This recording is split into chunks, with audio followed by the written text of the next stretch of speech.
बालाघाट जिले के समस्त थाना क्षेत्रों में बाहर से आकर व्यवसाय करने वालों की चेकिंग करने हेतु 7 दिवसीय चेकिंग अभियान चलाया जा रहा है।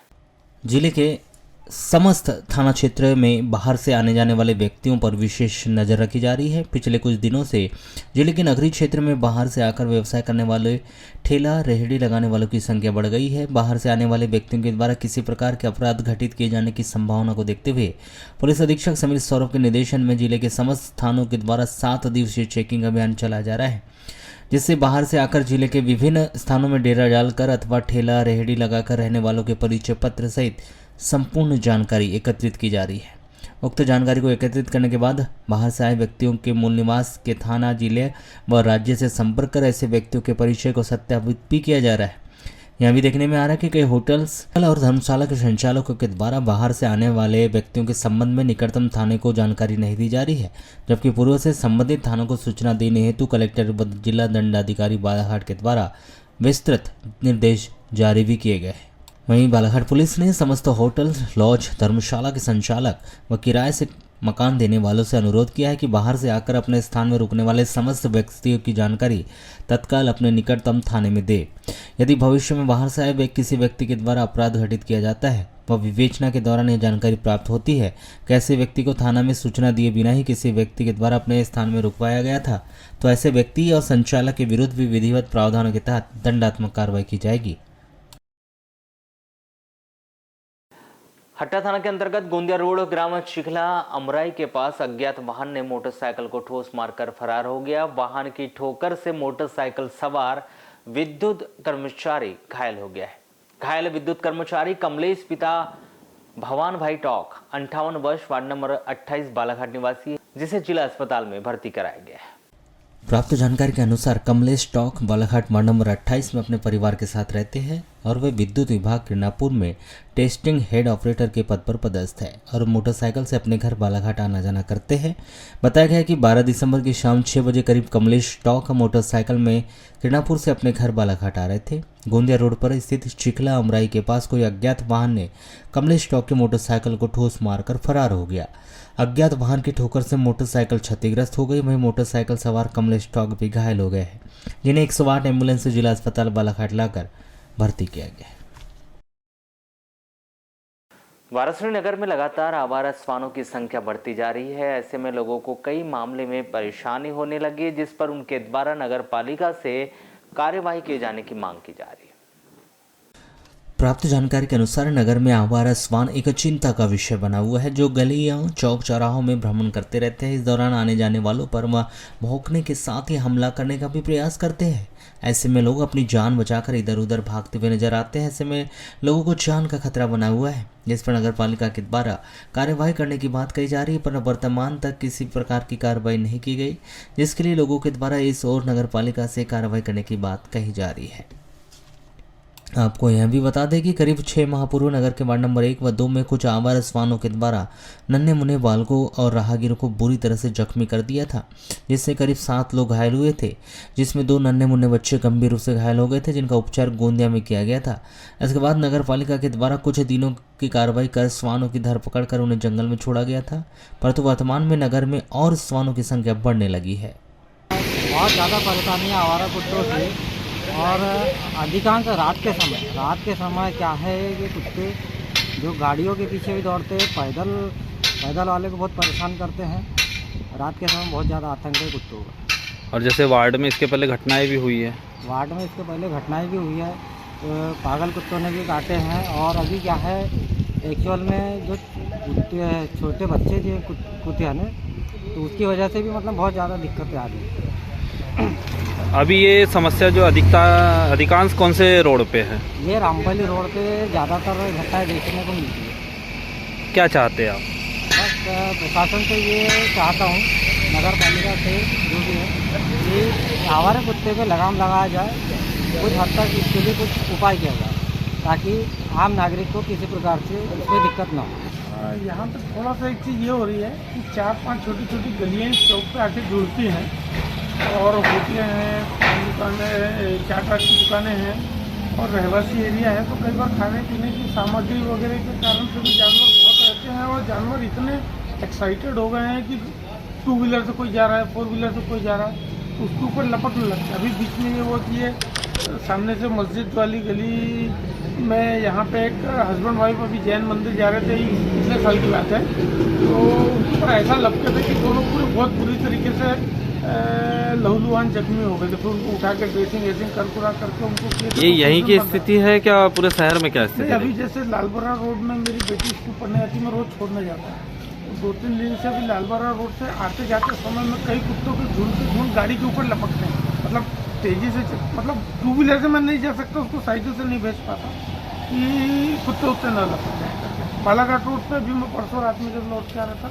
तब 2-3 कुत्ते बहुत दूर तक उन्होंने फॉलो किए इस बात को लेकर, तो आदमी हड़बड़ा गया था। ये कहीं ना कहीं नगर पालिका प्रशासन, स्थानीय प्रशासन के और जागरूक सामाजिक कार्यकर्ताओं से ध्यान देने का विषय है कि इनके ऊपर ठीक व्यवस्था बनाए, ताकि रास्ता चलते आम नागरिक हो या टू व्हीलर में पैदल चलने वालों के या बच्चों के लिए सुरक्षित है। जब इस विषय पर नगरपालिका के सीएमओ दिशा डेहरिया से चर्चा की गई तो उन्होंने कहा कि नगरपालिका के द्वारा आवारा श्वानों की धरपकड़ के लिए अभियान चलाने को लेकर रूपरेखा तैयार की गई है, जिसमें नगर में घूम रहे आवारा श्वानों को पकड़कर पशु चिकित्सालय की ओर से रेबीज के टीके लगवाकर सभी आवारा श्वानों को जंगल में छोड़ दिया जाएगा। जल्द ही कार्रवाई की प्रारंभ भी की जाएगी।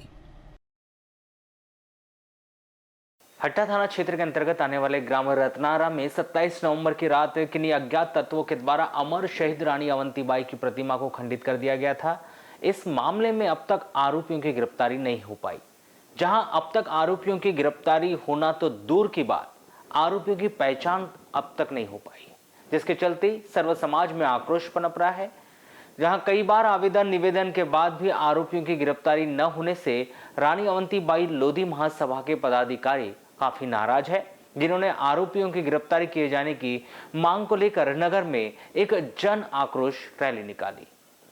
मंगलवार को निकाली गई यह जन आक्रोश रैली नगर के मोती गार्डन से अंबेडकर चौक, वहां से काली पुतली चौक होते हुए बस स्टैंड, रानी अवंतीबाई चौक से जिला अस्पताल होते हुए जय स्तंभ चौक पहुंची, जहां इससे यह रैली सीधे एसपी कार्यालय पहुंची, जहां महासभा के पदाधिकारियों ने रत्नारा की घटना में शामिल अज्ञात आरोपियों की पहचान कर उनकी गिरफ्तारी किए जाने की मांग की। इसके अलावा उन्होंने जिला डिंडोरी में 35 वर्षों से रानी अवंतीबाई प्रतिमा का अनावरण न होने पर भी अपनी नाराजगी जताते हुए इन दोनों मांगों को लेकर एसपी कार्यालय सहित कलेक्टर कार्यालय में भी ज्ञापन सौंपा, जिसमें महासभा के द्वारा जल्द से जल्द मांग पूरी न होने पर सामाजिक बंधुओं के साथ भारी संख्या में सड़कों पर उतरकर प्रदर्शन करने की चेतावनी दी। रहना हमको उग्र आंदोलन करने के लिए बाध्य होना पड़ेगा। धन्यवाद। जय हिंद, जय भारत। अमर शहीद वीरांगना रानी अवंतीबाई अमर रहे। रानी अवंतीबाई जब तक सूरज चांद रहेगा। ये क्या है, रैली निकाले गए लखनारा में 27 तारीख को लगातार रात किसी अज्ञात का विरोध हो रहा है तो मुझे तोड़ दी गई और अभी तक है तो पुलिस प्रशासन ने कोई कार्रवाई नहीं की। हम लोग ने हट्टा थाना में भी है तो रिपोर्ट लगाया और पेपर के माध्यम से भी चेतावनी दी है, लेकिन किसी भी प्रकार प्रशासन ने ध्यान नहीं दिया। हम लोग इसलिए अभी तक शांत रहे कि सामने चुनाव का आचार संहिता लगी हुई थी, इसलिए हम लोग ने सामने कुछ भी ये नहीं किया। अब आचार संहिता समाप्त हो गई है, इसलिए हम एसपी साहब को आज आवेदन देने जा रहे हैं। विगत 27 तारीख की रात्रि की घटना है। कुछ असामाजिक तत्वों ने हमारी प्रेरणा स्रोत महारानी अवंतीबाई की जो प्रतिमा है उसको पीले और हथौड़ी से ठोक करके उसकी नाक और पूरे चेहरे को विकृत कर दिया गया। जो भी व्यक्ति है वो मानसिक पागल है, क्योंकि उनने इसके पूर्व भी बाबा साहब की प्रतिमा को बड़ा किया, उसके पूरा सारा सीढ़ी भी बाबा साहब के प्रतिमा को खंडित किया है। वैसे ही हमारे महात्मा गांधी जी की प्रतिमा को भी खंडित किया है। तो ऐसे मानसिक रूप से पागल व्यक्ति को शीघ्रता से शीघ्र जिला प्रशासन से मांग करते हैं कि गिरफ्तार करें। इस बाबत यह आक्रोश रैली निकाल करके एसपी साहब को ज्ञापन करते हैं। मध्य प्रदेश सामाजिक अंकेक्षण कर्मचारी संघ के द्वारा जिला कलेक्टर कार्यालय पहुंचकर अपनी लंबित मांगों को लेकर कलेक्टर को ज्ञापन सौंपा गया है और मांग की गई कि उन्हें हर वर्ष हर महीने मनरेगा से संबंधित कार्य दिए जाए। आपको बता दें कि मध्य प्रदेश सामाजिक अंकेक्षण कर्मचारी संघ के लगभग 1 दर्जन से अधिक महिलाओं व पुरुष कर्मचारी के द्वारा 12 दिसंबर को कलेक्टर कार्यालय पहुंचकर अपनी विभिन्न मांगों को लेकर जिला कलेक्टर को एक ज्ञापन दिया गया, जिसमें उन्होंने बताया कि वहां वित्तीय वर्षों से ऑडिट का काम कर रहे हैं किंतु उन्हें लगातार काम नहीं मिल पा रहा है, जिसके लिए 12 दिसंबर को जिले के लगभग 1 दर्जन से अधिक महिलाएं व पुरुष कर्मचारी के द्वारा अंकेक्षण कर्मचारियों के द्वारा जिला कलेक्टर कार्यालय पहुंचकर एक ज्ञापन दिया गया है। लालबरा नगर मुख्यालय से लगभग 5 किलोमीटर दूर ग्राम पंचायत बोरी से बोरी टोला खैरगोंदी पहुंच मार्ग खस्ता हाल हो चुका है व जगह जगह से डामर उखड़ने लगा है। आवागमन करने वाले ग्रामीण जन, स्कूली बच्चों को इससे खासा परेशानियों का सामना करना पड़ा, परंतु जिम्मेदारों के द्वारा कोई इस ओर ध्यान नहीं दिया जा रहा है, जिससे ग्रामीणों में शासन प्रशासन के प्रति आक्रोश व्याप्त है। आपको बता दें कि ग्राम पंचायत बोरी से बोरी टोला खैरगोंदी पहुंच मार्ग का प्रधानमंत्री ग्रामीण सड़क विभाग के द्वारा विगत वर्ष पूर्व डामरीकरण सड़क का निर्माण किया गया, परंतु निर्माण कार्य गुणवत्तापूर्ण नहीं होने के कारण जगह जगह से डामर उखड़ने के साथ ही अब वह खराब हो चुकी है, जिसके कारण मार्ग से आने जाने वाले स्कूली बच्चे, ग्रामीण व राहगीरों को इससे खासा परेशानियों का सामना करना पड़ता है। जबकि यह मार्ग बोरी होते हुए बोरी टोला खैरगोंदी नवे गाँव की ओर जाता है और इस मार्ग से रोजाना ही स्कूली बच्चे बोरी लालबर्रा पढ़ाई करने के लिए आते हैं और ग्रामीण जन भी इसी मार्ग से आना जाना करते हैं। बोरी मोगा जी, ये रोड कहाँ जाती है इधर आगे? ये खैरगोंदी नए गांव खैरगोंदी होते जाती अच्छा, वो 1 ग्राम तक जाती है क्या? हाँ। तो रोड की क्या स्थिति है अभी? उधर भी वैसी की स्थिति है, यहाँ जैसी वैसी। अच्छा, खराब हो गई है क्या? हाँ। अच्छा, फिर यहाँ से लोग लालबरा भी जाते होंगे? हाँ, लालबर्रा उर्बरा सब जाते हैं। अच्छा, बच्चे भी जाते होंगे पढ़ने? हाँ, स्कूल बस चलती नहीं यहाँ से। सब बच्चे। हाँ। अच्छा, रोड खराब होने से किस तरह से परेशानी होती है?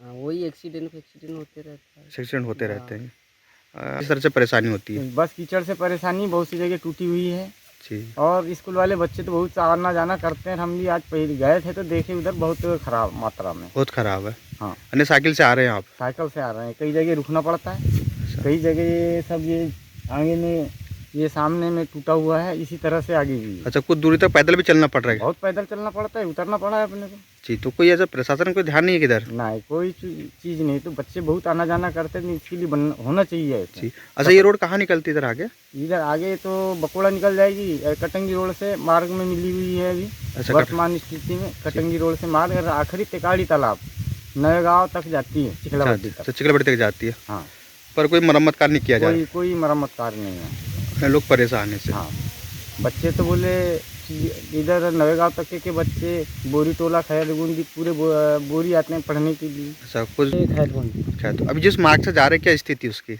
ये रोड बहुत खराब है सर, इसमें गड्ढा गड्ढी यानी कि बरसात पानी आता तो बहुत दिक्कत होती है आने जाने में।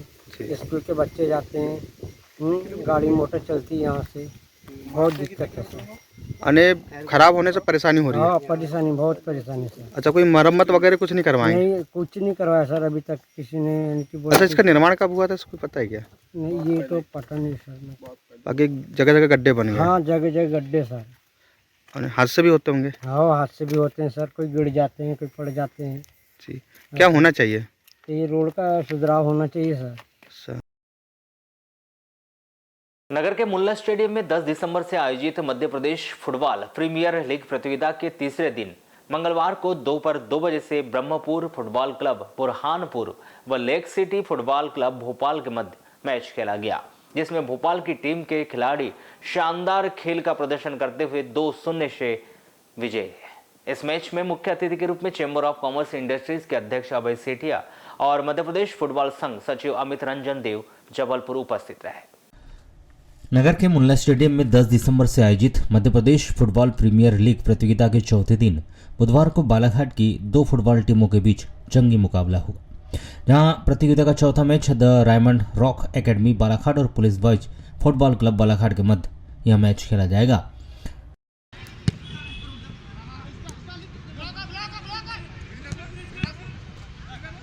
चलो राउत सर आ जाओ।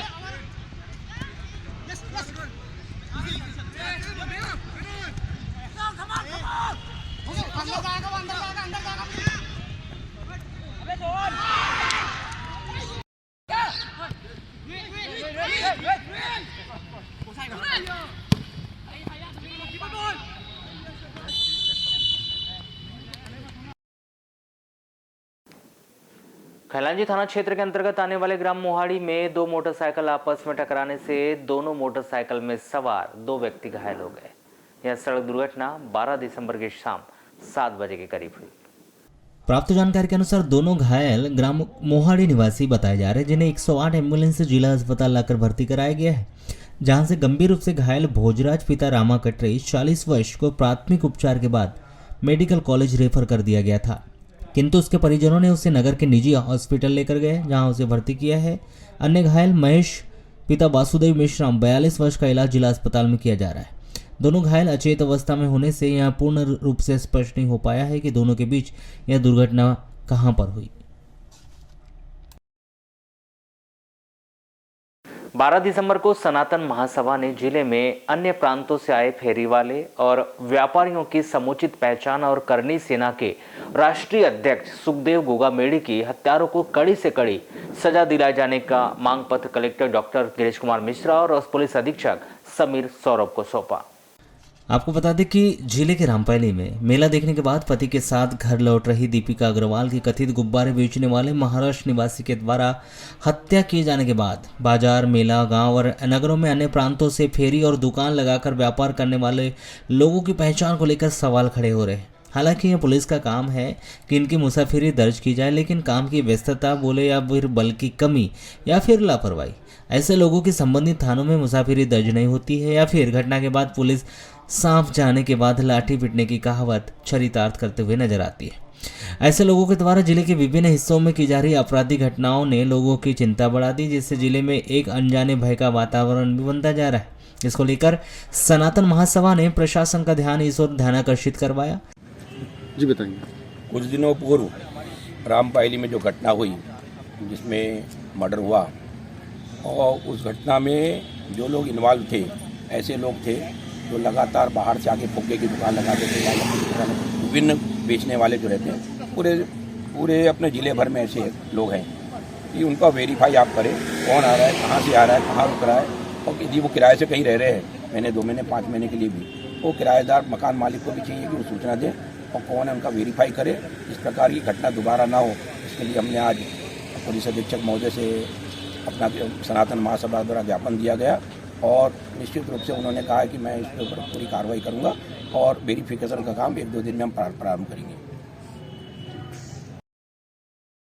जिला अधिवक्ता संघ के निर्वाचन प्रक्रिया बीते दिनों से चल रही है, जिसमें 20 दिसंबर को अधिवक्ता संघ के मतदान होना है, जिसमें 11 दिसंबर को नाम वापसी के बाद 2 अधिवक्ताओं के द्वारा अपीलीय समिति में अपील की गई थी, जिसमें अधिवक्ता माधुरी कटरे ब्रह्म और अधिवक्ता अरविंद उके के नाम पर अपीलीय समिति के द्वारा 12 दिसंबर को अपना पक्ष पेश किया गया, जिसमें अधिवक्ता माधुरी कटरे ब्रह्म की अपील को सही ठहराते हुए उन्हें अपीलीय समिति के द्वारा चुनाव लड़ने के लिए पात्र ठहराया गया।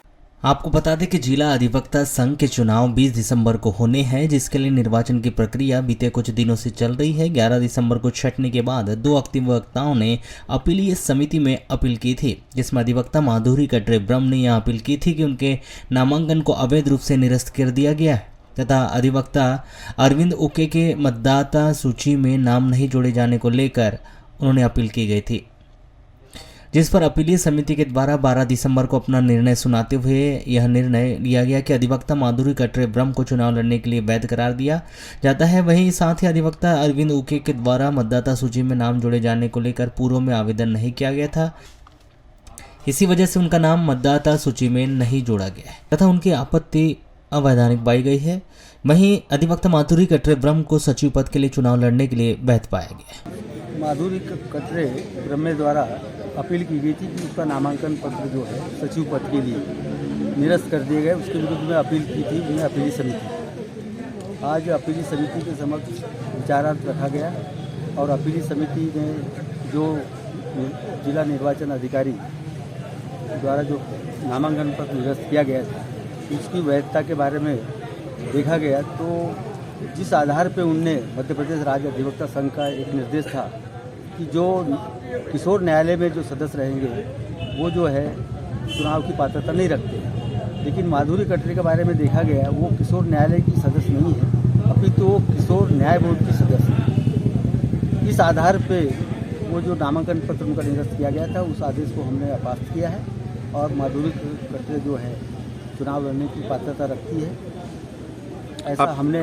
आदेश करके जिला निर्वाचन अधिकारी को अपील आदेश कितने अपील की थी? एक ही थे या और भी एक और अपील आई थी। उनका क्या नाम उइके है, अरविंद उइके द्वारा एक अपील न्यायालय में दिया गया था कि उसका नाम जो है नहीं जोड़ा गया है, उनका आवेदन पत्र निरस्त कर दिया मतदाता सूची। तो उसके बारे में हमने निर्णय लिया कि जब मतदाता सूची का फाइनल प्रकाशन हुआ था उसके पहले वो मतदाता सूची में नाम जोड़ सकते थे। उस समय उन्हें कोई आवेदन नहीं दिया था। उस समय सीमा के बाहर देने से जो निर्वाचन अधिकारी ने निर्णय लिया उसको यथावत रखते हुए उनकी अपील खारिज कर दी। अपील स्वीकार कर लिया गया है। अब जल्दी उस पर अग्रिम कार्रवाई चुनाव लड़ेगी। हाँ, चुनाव लड़ने की पात्रता रखते हैं आप। अपील में जो आदेश हुआ उसका पालन करेंगे बस।